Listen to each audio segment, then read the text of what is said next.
अस्सलाम वालेकुम। आप देख रहे हैं यूट्यूब चैनल वॉइस ऑफ ज्ञानी। फ्रेंड्स, आज की इस वीडियो में हम बात करेंगे फार्मास्यूटिकल क्लीनिंग के हवाले से।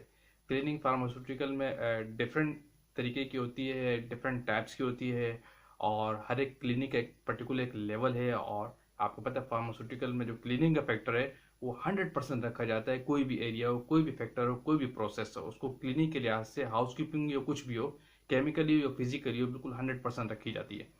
उसमें कोई कंटामिनेशन के चांसेस को नहीं रखा जाता।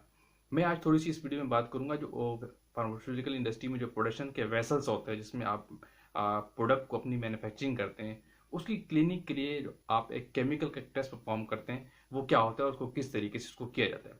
याद रखें कि जब भी जो भी फार्मास्यूटिकल इंडस्ट्रीज में जो वेसल्स यूज होते हैं जिसको हम चेंज ओवर भी चेंज ये आप बेसिकली करते हैं जब किसी इंडस्ट्री में चेंज ओवर आ रहा होता है उस सूरत में।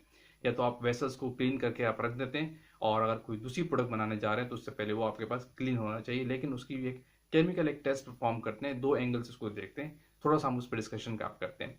जो भी आपका वेसल होता है जिसमें आप मेडिसिन बनाने जा रहे हैं या कोई ग्रेन्यूल्स बनाने जा रहे हैं या कोई सॉलिड प्रोडक्ट बनाने जा रहे हैं, जो भी वट एवर आपके जो भी प्रोडक्ट है उसकी आपके पास एक एसओपी होती है। क्लीनिंग की इंडस्ट्री के अंदर एक प्रोसीजर मौजूद होता है, लेकिन जब आप किसी वेसल्स को क्लीन करते हैं आपके पास एक पूरा प्रोटोकॉल है क्लीन करने का कि आप पहले इसको इस चीज़ से धोते हैं या वॉश करते हैं, या फिर उसके बाद ये वाला सॉल्वेंट यूज़ करते हैं, फिर उसके बाद केमिकल यूज़ करते हैं वट एवर, फिर उसके बाद प्लेंटी ऑफ वाटर से आप यूज़ करते हैं, डिस्टिल वाटर यूज़ करते हैं, जो भी वट एवर।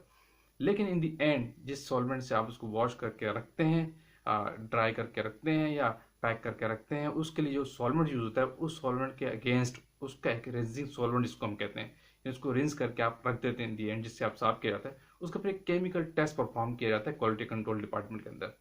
तो मैं आप थोड़ा सा वो बताता हूँ कि आपको वो टेस्ट क्या होता है। जब भी आप किसी सॉल्वेंट का किसी टैंक को वॉश करके रखते हैं तो उसका जो लास्ट सॉल्वेंट होता है, तो लेट सपोज आखिर में इन दी एंड जो है ना उसको आप अपने डिस्टिल वाटर से साफ करके रखा है या डीआई वाटर से आपने उसको साफ करके रखा है, तो आप जो है ना केमिकल के अंदर एक सैंपल आता है उसका, उसकी एक रिपोर्ट जनरेट होती है, उसके बाद उस टैंक को या उस वेसल को ओके किया जाता है।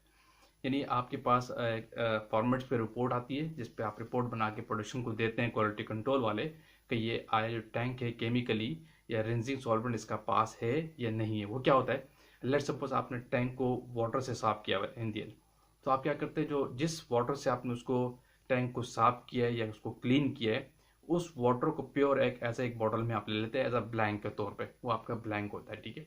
फिर आप उस वाटर का रिंसिंग सैंपल आप लेते हैं, यानी उस टैंक को आप रिंस करते हैं उसी जे वाटर से और दूसरी बोतल के अंदर उसका रिंसिंग सॉल्वेंट ले लेते हैं, वो कहलाता है सैंपल आपका। इस सैंपल को आप टेस्ट कर रहे थे, इसके अंदर आप चेक क्या करते हैं कि इसके अंदर आपके पास ट्रेसेस नहीं आने चाहिए किसी दूसरी प्रोडक्ट के या सेम प्रोडक्ट जो भी जिससे आपने उसको आप किया है, जो उससे पहले प्रोडक्ट होती है उसके ट्रेसेस उस प्रोडक्ट के अंदर उस सैंपल के अंदर नहीं आने चाहिए। ये क्राइटेरिया होता है। ये केमिकली भी करते हैं आप और बायोलॉजिकली भी करते हैं। मैं ज़रा केमिकली आपको डिस्कस कर रहा हूँ। तो जो आपने ब्लैंक ले लिया डे वाटर जिससे आपने साफ किया और बिफोर साफिंग क्लीनिंग, और लेकिन जब आपने उस वाटर को एज अ रिंस करके ले लिया वो आपका रिंसिंग सैंपल कहलाता है। इस दोनों सैंपल को आप स्पेक्ट्रोफोटोमीटर के इंस्ट्रूमेंट होता है लेबोरेटरी के अंदर, एक स्पेक्ट्रोफोटोमेट्रिक टेक्निक है, उसके तहत आप एक स्कैन करते हैं, आईडी स्कैन निकालते हैं। यानी 200 से लेकर 800 नैनोमीटर के दरमियान उस सैंपल को और उस ब्लैंक को एक स्कैन करते हैं। उसका प्रोसीजर ये है कि आप क्यूवेट के थ्रू जो भी आपका स्पेक्ट्रोफोटोमीटर है उस ब्लैंक को भी स्कैन कर लेते हैं, फिर उसके बाद जो आपका रेंजिंग सॉल्वेंट है उसको आप स्कैन निकालते हैं। तो इसका क्राइटेरिया एक्सेप्टेंस क्राइटेरिया क्या है कि जो रेंजिंग सॉल्वेंट आपका होता है, जो आपका सैंपल है जिससे आपने वेसल्स को क्लीन करके रिंस करके आपने अपने पास सैंपल के तौर पर ले लिया था, उसको जब आप स्कैन करते हैं तो उसका 200 से लेकर 800 के दरमियान उसकी जो एब्जॉर्बेंस है नॉट मोर देन 0.05 से ज़्यादा नहीं आनी चाहिए। इसका एक्सेप्टेंस क्राइटेरिया। अगर आपके रिंजिंग सॉल्वेंट के अंदर जो एब्जॉर्बेंस है जिससे आप ट्रेसेस मालूम कर रहे होते हैं, वो एब्जॉर्बेंस अगर 0.05 से ज़्यादा आ जाए तो इसका मतलब वो टेस्ट फेल हो रहा है।